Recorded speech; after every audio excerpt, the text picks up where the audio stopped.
최근에 저희 채널에서 다룬 토지 양도세에 대한 영상 반응이 굉장히 뜨거웠습니다. 비사업용 토지의 경우에 내년부터 최고 71.5%, 지방세까지 감안하면 거의 72%가 양도세로 부과된다는 사실에 굉장히 많은 분들이 놀라움을 표시하셨습니다. 그리고 지나치다는 댓글도 많이 보이더라고요. 이 토지 투기에 대한 방지책은 꼭 필요합니다. 하지만 이런저런 이유로 이미 토지를 가지고 계신 분들도 많죠. 이런 사람들한테 72% 양도세는 좀 과하지 않느냐는 반응이 굉장히 많았습니다. 아직 법 통과는 되지 않았고요. 그럼에도 정부는 법이 통과될 것이고, 그럴 경우에 내년 1월 1일 양도분부터 이렇게 강화된 이 토지 양도세를 적용하겠다는 입장을 밝히고 있습니다. 자, 이렇게 집도 그렇고 토지도 그렇고 양도세가 굉장히 강화가 됐습니다. 그래서 어떻게 하면 좀 절세가 될지 많은 문의들이 들어오고 있다고 합니다. 자, 그래서 이런 고민들에 대한 해결책으로 세무사분들이 최근에 많이 컨설팅 해주는 이 절세 방안에 대해서 제가 한번 소개를 드려볼까 합니다. 바로 부부 증여를 활용해서 이 양도세를 낮추는 방법입니다. 그리고 지금부터 설명드리는 것은요, 전적으로 현행법이 인정하는, 현행법이 허용하는 절세 범위 내의 방안들입니다. 절대로 변칙적인 탈세 이런 것들은 해서는 안 되죠. 자, 먼저 토지 양도세부터 한번 복습을 해보겠습니다. 내년 1월 1일부터 이 비사업용 토지에 대해서 기본세율의 20%포인트를 가산을 하게 됩니다. 그래서 최고 구간에서는 지방세까지 포함할 경우에 71.5%로 과세를 하게 됩니다. 그리고 정말 또 아픈 부분이요, 저 세율도 세율이지만 이 비사업용 토지에 대해서는 이 장기보유 특별공제를 완전히 배제하기로 했습니다. 그래서 그 땅을 뭐 30년 가지고 있건 40년 가지고 있건 단 한 푼의 애누리 없이 저렇게 엄청난 세율의 세금을 부과를 하게 되어 있습니다. 액수로 한번 보면요, 뭐 3억에 산 토지를 10억에 팔았다, 뭐 10년을 가지고 있었다, 이건 뭐 20년 30년에도 달라지지 않습니다. 이럴 경우에 비사업용 토지는 올해까지 팔면은 2억 8천만 원 정도 양도세가 나오는데요, 내년부터는 이게 4억이 넘는 양도세가 발생을 하게 됩니다. 자, 난리가 났습니다. 그래서 이런 사람들한테 최근에 이 세무사분들이 많이 컨설팅 해주는 것이 바로 부부간 증여를 활용해서 양도세를 좀 줄이면 어떻겠느냐 하는 얘기들입니다. 증여는 증여 공제액이 있습니다. 배우자의 경우엔 6억 원까지 공제를 해주고요, 직계 존비속은 5천만 원까지 해줍니다. 그리고 기타 친족은 1,000만 원까지 공제를 해줍니다. 그리고 타인한테, 남남한테 증여해주면 증여세 있나요? 라는 질문도 하시는데요, 타인한테 증여할 경우에는 증여공제 없습니다. 그냥 그 액수에 바로 세율을 곱해서 증여세를 납부를 해야 됩니다. 수증자가 미성년자일 경우에는 2천만 원까지 증여공제가 됩니다. 그리고 저거는 10년간 합산하는 액수입니다. 저 중에서 배우자한테는 제법 큰 액수의 공제를 해줍니다. 10년간 6억 원까지 부부끼리는 증여세가 없습니다. 바로 이 부분을 활용을 해서 토지 양도세를 줄이는 겁니다. 자, 이게 무슨 소리냐? 자, 양도세라는 건요, 양도가액, 즉 파는 가격에서 취득가액, 산 가격을 뺀 양도 차익에 일정한 세율을 곱해서 세금을 내는 것입니다. 그런데 양도가액, 파는 가격은 뭐 고정되어 있다고 볼 수 있습니다. 세금 때문에 싸게 파는 사람은 없으니까요. 그건 뭐 시세에 맞게 판다고 하고요. 결국 양도 차익을 줄이기 위해서는 취득가액을 높여야 됩니다.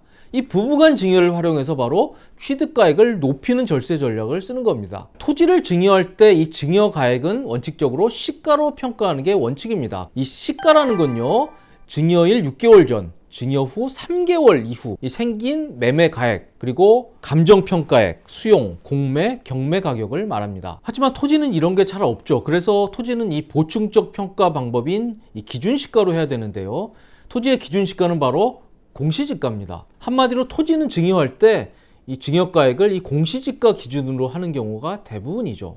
그런데 이 공시지가는 실제 그 토지의 시세, 매매 가격보다는 많이 낮습니다. 따라서 이렇게 실제보다 많이 낮은 가격으로 싸게 증여를 해놓으면 나중에 팔 때 양도세를 낼 때 문제가 됩니다. 양도세가 대폭 늘어나게 됩니다. 취득가액이 낮으니까요. 따라서 이거를 토지를 부부한테 증여하면서 이때 토지에 대한 감정평가를 하는 겁니다. 그래서 시가에 비슷하게 맞춰 놓는 거죠. 이렇게 되면 취득가액이 대폭 올라가게 됩니다. 그리고 부부간의 증여는 어차피 6억 원까지 공제가 되고요, 뭐 6억 원이 살짝 넘어도 그만큼 세금을 내면 됩니다. 세율은 높지 않으니까요. 이렇게 6억 원을 활용해서 취득가액을 대폭 높여 놓으면 이 증여받은 사람, 예를 들어서 아내라고 할 경우에 아내가 땅을 팔게 되면 이 양도 차익이 줄어들기 때문에 이 토지 양도세는 크게 줄어드는 결과를 발생하게 됩니다. 자, 예를 한번 들어볼게요. 1억 원의 토지를 매수를 했습니다.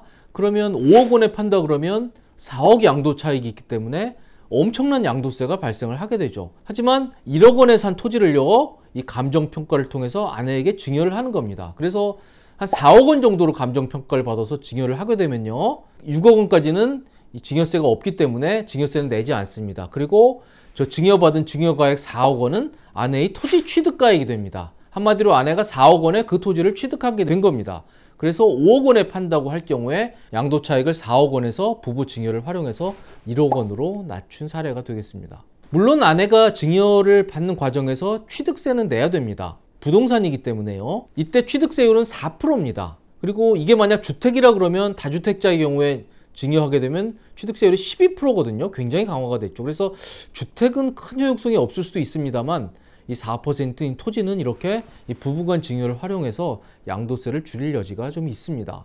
그런데 여기서 정말 조심해야 될 부분이 있죠. 이게 이 부부 증여를 활용한 양도세 절감이 몇 년 전에 크게 유행을 한 적이 있습니다. 특히 아파트 분양권에서 그랬어요. 아파트 분양권이 많이 오르면서 이 분양권은 또 단기간 내에 팔기 때문에 양도세가 세거든요.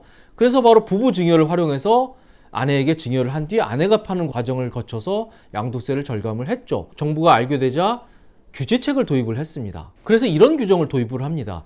이 아내가 증여받은 뒤 5년 내에 그 재산을 팔게 되면 아내의 취득가격은 저 감정평가액 4억 원이 아니라 애초에 남편이 샀던 가격 1억 원을 적용을 하는 겁니다. 따라서 5 빼기 4에서 1억 원 양도차익이 아니라요, 5 빼기 1 해서 4억 원의 양도차익으로 계산을 하기로 한 겁니다. 하지만 이게 5년 후에 팔면 이 2월 과세는 안 합니다. 애초에 아내가 감정평가했던 4억 원이 그대로 적용이 되고요. 따라서 이 부부 증여를 활용해 가지고 양도세를 줄이려고 그러면 증여 후 반드시 5년은 기다리셔야 된다.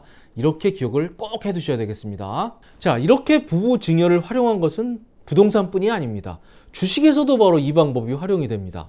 어차피 국내 주식은 양도세 없지만요, 해외 주식은 세금 냅니다. 자, 애플이니 테슬라니 이런 거 투자하는 서학개미 분들 요즘 많죠. 그래서 돈도 꽤 번 분들 많습니다. 하지만 이 서학개미 분들은 고민이 바로 세금입니다. 해외 주식은요, 양도 차익에 1년에 딱 250만 원 빼줍니다. 250만 원 필요경비로 공제해 주고요, 그냥 세율 25% 곱해서 세금 내야 됩니다. 그래서 많이 벌었다 그래도 거의 4분의 1이 세금으로 나가기 때문에 이것 때문에 좀 마음 아파하시는 분들 많죠.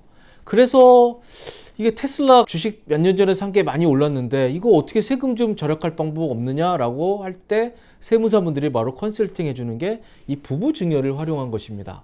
자, 1억 원의 테슬라 주식을 샀습니다. 그런데 이게 많이 올라서 4억 원에 매각을 한다고 하면 양도차익은 3억이 됩니다. 그래서 여기에 딱 250만 원 빼주고요, 그냥 22% 곱해서 세금 내셔야 됩니다. 어마어마하죠. 자, 이럴 경우에 아내에게 한번 이 테슬라 주식을 증여를 하면 어떻게 될까요? 자, 아내에게 증여할 경우 증여가액은 그 테슬라 주식의 2개월 종가 평균을 적용을 하게 돼 있습니다. 그래서 그런 과정을 거쳐서 만약 4억 원 정도의 가치로 평가를 해서 아내에게 증여를 했다 하면은 바로 아내의 테슬라 주식의 취득가액이 4억 원이 되는 겁니다. 4억 원의 테슬라 주식을 판다고 하면 4억 원에 사서 4억 원에 팔았기 때문에 양도차익은 0원이 되고 양도세도 0원이 되게 됩니다. 상당히 신박한 절세법이죠. 그래서 해외 주식으로 차익이 많이 났다고 한 경우에는 바로 이 부부 증여를 활용하면 바로 양도세를 크게 줄이거나 심지어 내지 않을 수도 있습니다. 그래서 저게 유행을 하자 이제 정부도 뒤늦게 이걸 알게 돼서 저기에 대해서도 바로 규제를 하기로 했습니다. 이 부동산에만 적용되는 취득가액 2월 과세 제도를 주식에도 적용을 하기로 한 겁니다. 그래서 내년부터 적용이 되고요. 아직은 저 방법이 유효합니다. 따라서 아내가 저 테슬라 주식을 증여받은 뒤 1년 내에 팔게 되면은 이런 부부간 증여를 활용한 절세법이 효과가 크게 떨어지게 됩니다. 하지만 다행인 건 부동산처럼 5년 이렇게 길지 않고요, 주식은 딱 1년만 적용을 합니다. 그래서 남편분으로부터 증여를 받은 뒤 딱 1년만 기다렸다 팔 경우에는 양도세를 크게 절감할 수 있는 방법은 여전히 유효합니다. 그럼 이런 댓글이 달릴 수 있죠. 1년 있다 주가 떨어지면 어떻게 하느냐? 네, 그건 방법 없습니다. 그건 본인의 선택의 문제니까 본인이 결정을 하셔야 될 것 같습니다. 지금까지 저희는 이 부부 증여를 활용한 양도세 절감 방안에 대해서 자세히 살펴봤습니다. 지금까지 도움이 되셨다면 구독과 좋아요 꼭 부탁드리겠습니다. 시청해 주셔서 감사드립니다.